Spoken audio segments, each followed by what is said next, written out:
नमस्कार, जन media TV में आप सबका एक बार फिर से हार्दिक स्वागत है। इस समय हम हैं प्रयागराज में। आज विश्व मातृशक्ति दिवस है, जिसे मदर डे के रूप में सेलिब्रेट कर रहे हैं लोग। और इसी कड़ी में हम कई सारे लोगों से आपकी मुलाकात करा चुके हैं। और आज हमारे लिए बड़ा सौभाग्य की बात है कि डॉक्टर शंभुनाथ त्रिपाठी अंशुल जी, जो एक प्रख्यात साहित्यकार हैं और प्रिंसिपल भी रह चुके हैं त्रिवेणी संस्कृत महाविद्यालय में, वो हमारे साथ हैं। हम उनका हार्दिक स्वागत करते हैं। बहुत बहुत स्वागत। धन्यवाद। आज मातृशक्ति दिवस मनाया जा रहा है। भारत ऐसा देश है जहाँ पे कि मातृ को शक्ति के रूप में माना जाता है। नारियों की प्रधानता कहा जाता था। पश्चात समय के अनुरूप थोड़ा सा इसमें चेंज भी आया है, बदलाव भी आया है।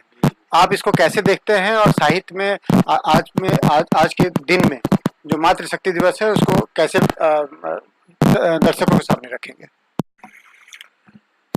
देखिए, भारतीय संस्कृति में माता का बहुत बड़ा स्थान दिया गया है। वैसे तो सामान्य परिस्थिति में ही माता को आदि गुरु कहा गया। शास्त्रों में माता को वरीयता क्रम के हिसाब से कहा गया कि उपाध्यायाम दशाचार्य आचार्याणाम शतम पिता सहस्त्रम तु पितॄन् माता गौरवेणातिरिच्यते। अर्थात उपाध्याय से माने गुरु से 10 गुना आचार्य होता है और आचार्य से 100 गुना पिता होता है और पिता से हजार गुना माता का स्थान गौरवास्पद है। इसलिए माता को हमारी भारतीय संस्कृति में इतना महत्व दिया गया कि जो हमारी जन्म देने वाली माँ है उसके अतिरिक्त भी तमाम पदार्थों को हम माता के रूप में ग्रहण करते हैं, जैसे गौ माता, गंगा माता, पृथ्वी माता, तुलसी माता। तो ये मातृत्व का ही प्रभाव है, क्योंकि मातृत्व के जो कष्ट होते हैं उनको जन सामान्य अनुभूत करता है और आज की भी पीढ़ी को इसका अनुभव करना चाहिए कि माता किस तरह से अपने गर्भ में 9 माह रख करके उसका प्रजनन करती है, उसके बाद पालन पोषण करती है, कितना कष्ट, वो गीले में पड़ी रहती है, बच्चों को सूखे में डालती है, भूखी रहती है, लेकिन बच्चों के भरण पोषण का सारा ध्यान रखती है। ये प्राचीन काल के संस्कार तो थे। आज थोड़ा सा परिवर्तन हो गया, भारतीय संस्कृति में भी अपसंस्कृति का प्रभाव दिखाई दे रहा है। आजकल के बच्चे मातृशक्ति को उतना गौरवास्पद नहीं मानते हैं। हमारे प्राचीन का प्रातः काल उठ के रघुनाथा मात पिता गुरु नाम ही माथा, ये परंपरा थी हमारी। मातृदेवो भव के संस्कार दिए जाते थे, पितृदेवो भव के संस्कार दिए जाते, आचार्य देवो भव के संस्कार दिए जाते।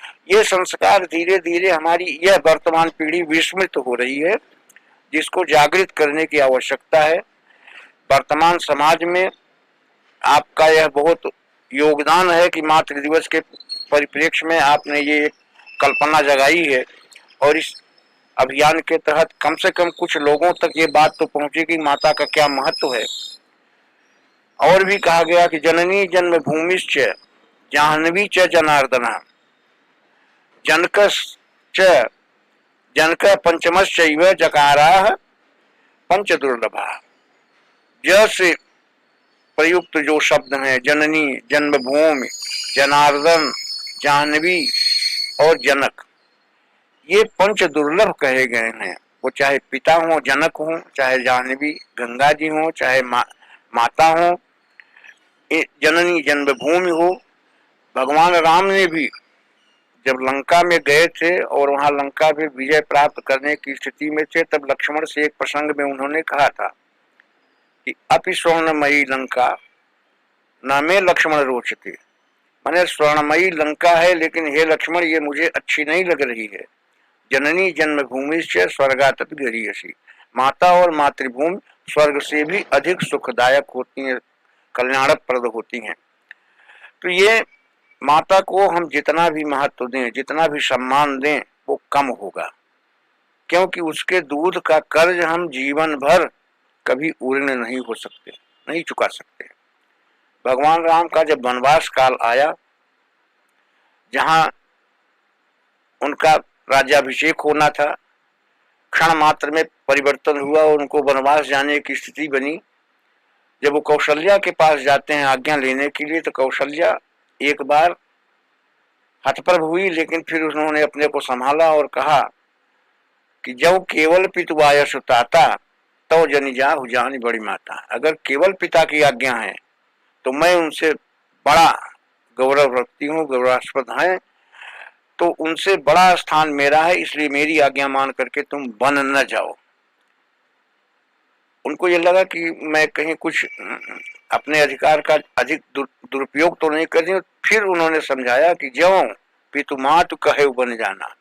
अगर माता पिता दोनों, अब माता का आशय वहां कैकेयी से था कि ज्यों पितु मातु कहे बन जाना तव कानन सत अवध समाना। यदि माता और पिता दोनों की आज्ञा है तो बेटे तुम जाओ, वही जंगल ही तुम्हारे लिए सैकड़ों अयोध्या के बराबर कल्याणप्रद होगी, सुखदायी होगी, वहां तुम्हें सुख की अनुभूति। इस तरह से माता का जो महत्व है हमारे साहित्य में, हमारी संस्कृति में, वो जितना भी बखान किया जाए उसका, जितनी भी वर्णना उसकी की जाए, वो बिल्कुल कम है। माता सदैव पूज्य है। वर्तमान समाज की नई पीढ़ी को इसका महत्व समझना चाहिए और सदैव उनको आदर देना चाहिए। मैं आज के इस मातृ दिवस के अवसर पर एक संकेत यही करना चाहता हूं कि माता यदि नहीं होती तो हमारा कोई अस्तित्व ही इस जगत में नहीं होता।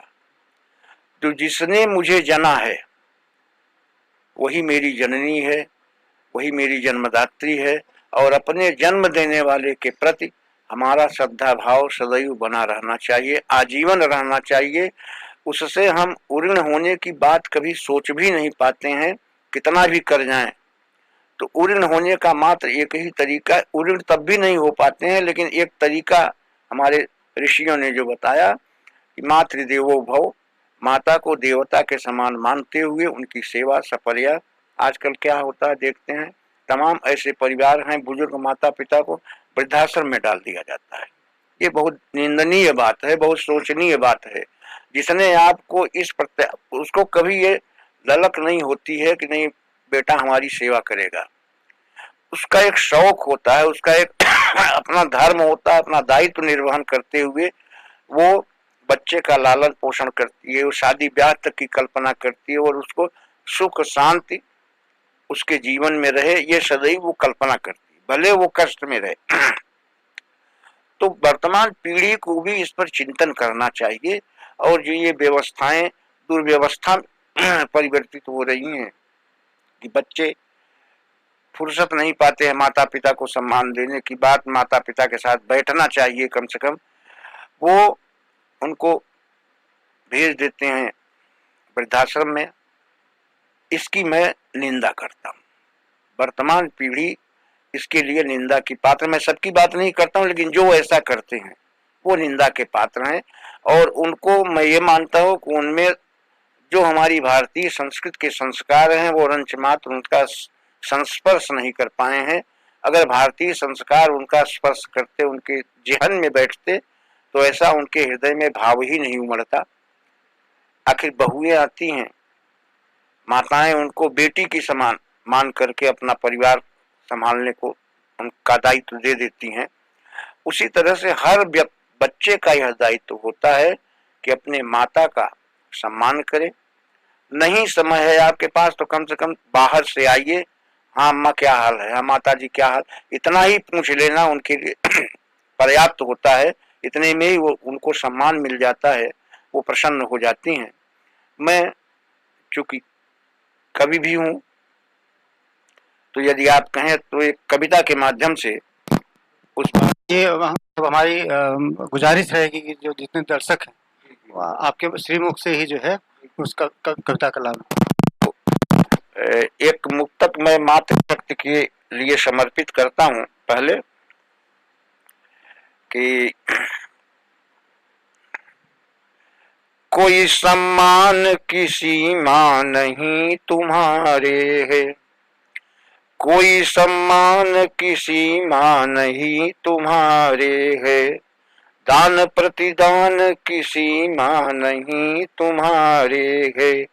तुमने क्या क्या न दिया सृष्टि को अबला बनकर, तुमने क्या क्या न दिया सृष्टि को अबला बनकर, कोई सम्मान की सीमा नहीं तुम्हारे है, तेरे अवदान की सीमा नहीं। फिर माँ के कर्ज को हम किस तरह से ग्रहण करें, उसको किस तरह से सम्मान करें, उसका भाव हमारे मन में होना चाहिए। उन पर कुछ पंक्तियां दे रहा हूं कि ऋण माँ का कभी भी उऋण न कर सकेंगे हम, ऋण माँ का कभी भी उऋण न कर सकेंगे हम, अपमान जन्मभूमि का न सह सकेंगे हम, दुख दर्द भूल प्यार से जिसने मुझे जना, दुख दर्द भूल प्यार से जिसने मुझे जना, उस माँ के दूध का न कर्ज भर सकेंगे हम, उस माँ के कर्ज का न दूध भर सकेंगे हम, और उस माँ का फटा आंचल भी स्वर्ग से सुंदर। कितनी भी गरीबी हो लेकिन माँ के आंचल में बैठ जाइए तो अपूर्व सुख की अनुभूति होती है। तो उस माँ का फटा आंचल भी स्वर्ग से सुंदर, ऊपर से है अनुशासन वात्सल्य है अंदर, माँ की विशालता का कोई सानी नहीं है, रग रग में उमड़ता है ममता का समुंदर, रग रग में उमड़ता है ममता का समुंदर। माँ ने हमें निज गर्भ में 9 माह संभाला, माँ ने हमें निज गर्भ में 9 माह संभाला, पैदा किया फिर दूध पिला यत्न से पाला, जीवन में कभी उसने न एहसान जताया, जीवन में कभी उसने न एहसान जताया। हर माँ है अपने पुत्र की अनमोल शिवाला, हर माँ है अपने पुत्र की अनमोल शिवाला, और माँ की दयालुता का नहीं और छोर है, माँ की दयालुता का नहीं और छोर है, करुणा की तरल धार उसके पोर पोर है, माँ का हृदय अगम अथाह है समुद्र सा, जो बच्चों की खुशहाली में होती विभोर है, जो बच्चों की खुशहाली में होती विभोर है। ये माँ का हृदय है, खुद कष्ट सहती रहती है लेकिन बच्चे को जब वो खुशहाल मुद्रा में देखती है तो उसका आनंद 100 गुना बढ़ जाता है। इसी के साथ मैं यही बार बार आज की पीढ़ी से अनुरोध करूंगा कि वर्तमान में जो कुछ भी गलत हुआ लेकिन अब भी सुधार ला करके मातृशक्ति को, मातृत्व को पहचानिए और मातृशक्ति का सदैव सम्मान कीजिए। निश्चित रूप से मैं दावे के साथ कहता हूं कि आपका विकास होगा, आपकी उन्नति होगी, आप समृद्ध होंगे और आप जीवन में कल्याणप्रद कार्यों को करने में समर्थ हो पाएंगे, आप कभी कष्ट नहीं भोगेंगे।